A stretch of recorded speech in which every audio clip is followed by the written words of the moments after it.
Orang tua sering bilang, kalau jalan jangan sama orang asing, bahaya. Tapi gimana kalau yang bahaya justru bukan dari orang asing itu? Dan gimana kalau justru orang yang paling lo percaya, yang selama ini disambut dengan hangat, ternyata ada tujuan di balik itu semua, dan pelan-pelan ngerusak lo? Hai, kenalin, gue Dara. Umur gue sekarang 18 tahun. Dan ini cerita tentang om gue yang gue kira malaikat, tapi ternyata cabut. Setan aja minder kayaknya. Gue mulai ceritanya dari background si pelaku ya, alias om gue. Yap, adiknya bokap gue, namanya Diego. Dia ini tinggal di London.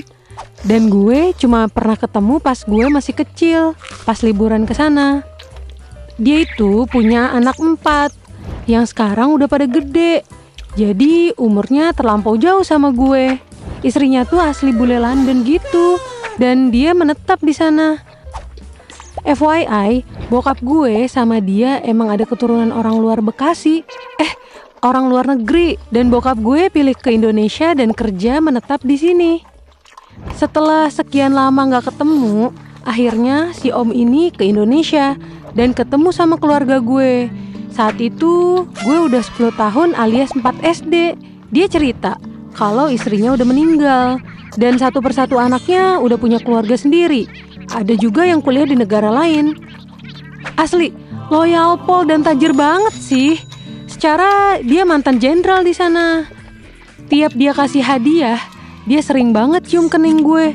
Terus mangku gue di depan ayah bunda.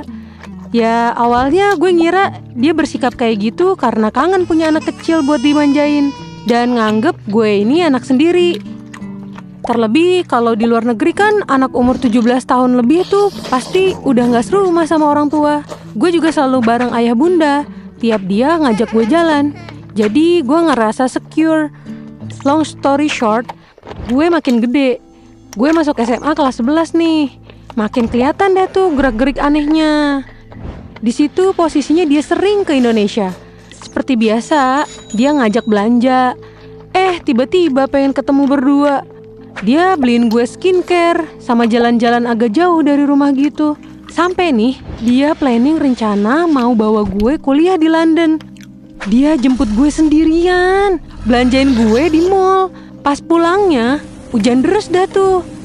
Dia bilang matanya gak bisa ngelihat kabut hujan. Setan satu ini ngajak mampir ke hotel dia dulu. FYI, dia selama di Indonesia tinggalnya di hotel ya. Katanya dia mau ngasih gue coklat yang dia bawa dari Dubai, yang waktu itu lagi viral tuh, kayak coklat titisan dewa. Gue akhirnya nurut demi alasan keselamatan. Pas sampai hotel, gue langsung duduk di lobi. Disuruh naik ke kamarnya. Katanya sekalian istirahat.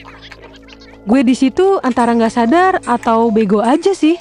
Dan kondisi lobi emang lagi rame. Terus gue capek kan karena baru pulang sekolah. Ya gue berusaha positive thinking aja. Masa om sendiri ngapa-ngapain ponakannya sih? Pas masuk kamar hotel, dia udah nyiapin satu box isinya tas yang lumayan mahal. Dikasihlah ke gue. Dan gue langsung ngajak pulang tuh. Si om Diego ini malah nyuruh gue tiduran. Katanya, let's take a rest. Artinya, sini lu istirahat sambil tepok-tepok kasur. Ih, takut banget. By the way, dia emang gak fasih bahasa Indo. Dalam hati, aduh, anjir, mana udah sore lagi. Tapi untungnya gue udah izin sama ortu gue kalau dijemput sama om Diego ke sekolah. Nah, dari situ, ortu gue ngerasa, kok nih anak lama banget. Padahal gak jauh-jauh amat perasaan sekolah sama rumah, cuman setengah jam. Diteleponin mulu lah gue, nanyain gue di mana. Dan gue tahu niat bejat dia, tapi gue gak bisa kabur. Gue kejebak. Gue turutin dia tiduran di ujung kasur. Rambut gue dielus-elus. Tiba-tiba gue tengkurep dan dia berdiri di belakang gue. Anjrot! Dan dia gesek-gesekin terong sayurnya ke gue. Gue langsung bangun dari kasur dan ngunciin diri gue di kamar mandi. Gue pun maksa buat pulang. Emang dia gak cuma rusak batasan aman gue, dia rusak cara gue percaya sama orang.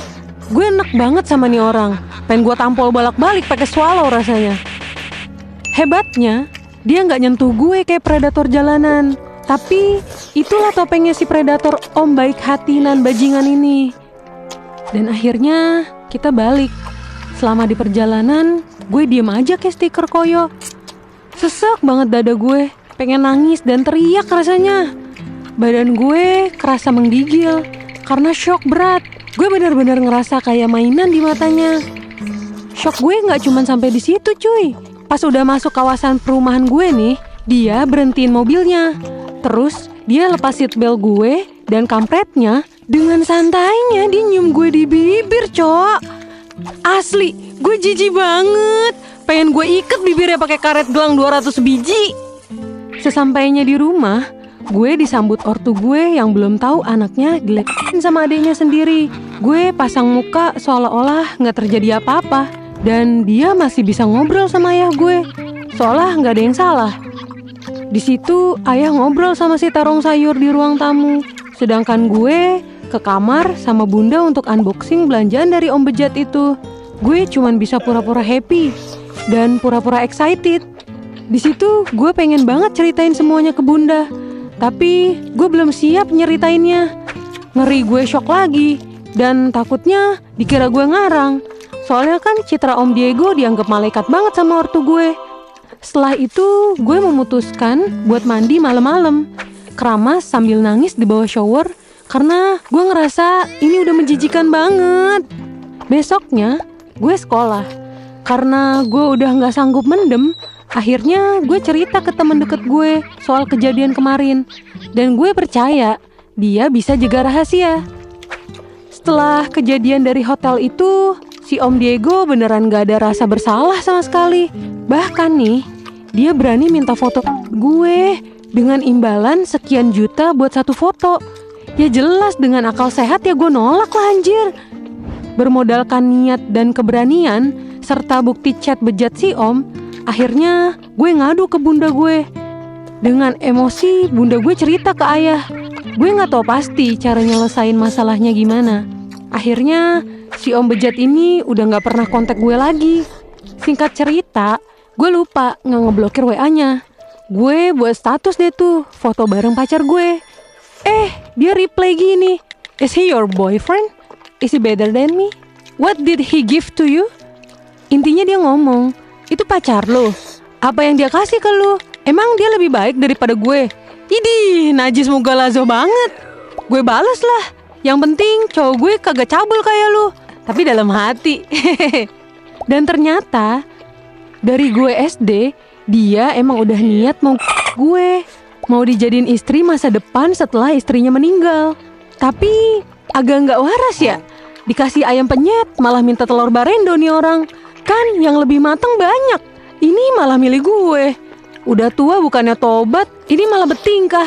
Aduh. Dan setahu gue, dari cerita ayah sama bunda, kalau dia ini orangnya agamais habis. Umroh berkali-kali.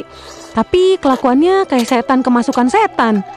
Inilah kalau bayi gak dibedong, tapi dikasih hoodie. Agak lain emang. Dan trauma itu gak hilang semudah itu. Bayangan kejadian itu masih sering mampir di kepala gue. Dan jujur, gue masih suka nangis kalau keinget kejadian itu. Gue sharing cerita ini bukan cari simpati, apalagi Indosat ya. Jah, ini najis banget.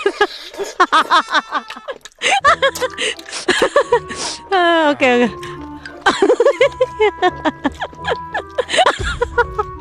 Aduh. Pesan gue buat lo semua yang mungkin punya sinyal dan ngerasa aneh sama sikap seseorang atau bikin lo gak nyaman, terutama dari yang katanya keluarga sendiri, please bertindak dan jangan anggap perasaan lo berlebihan. Kadang intuisi itu satu-satunya alarm yang paling jujur yang kita punya. Speak up itu gak gampang, tapi diem juga gak nyelamatin siapa-siapa. Sampai sini akhir cerita gue. Semoga luka yang pernah ada bisa sembuh dan kenangan yang tertinggal bisa jadi cahaya untuk terus melangkah. Sampai jumpa di video GPC selanjutnya ya. See you!